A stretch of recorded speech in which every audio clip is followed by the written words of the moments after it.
Mortgage demand for homes in the US is picking up again, even as borrowing costs edge higher, according to data from the Mortgage Bankers Association. Applications to buy homes rose 6% last week, marking the strongest pace since September, and that marks a 31% jump compared to the same time last year. So the numbers suggest more Americans are returning to the housing market, basically. And the surge comes despite an increase in the average rate for 30-year fixed mortgages. Reports suggest borrowers also face higher upfront costs.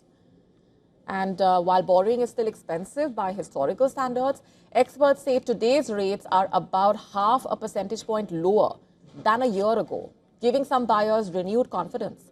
Analysts say many are taking advantage of a seasonal dip in home prices and more available listings before the typically slower winter months. Refinancing activity, however, slowed slightly. Applications to refinance home loans fell 3% for the week.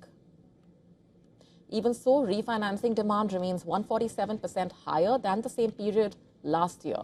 The U.S. housing market has been in flux for much of the year, with affordability squeezed by both high prices and elevated interest rates. Still, a gradual cooling in price growth and slightly lower borrowing costs appear to be drawing some buyers back.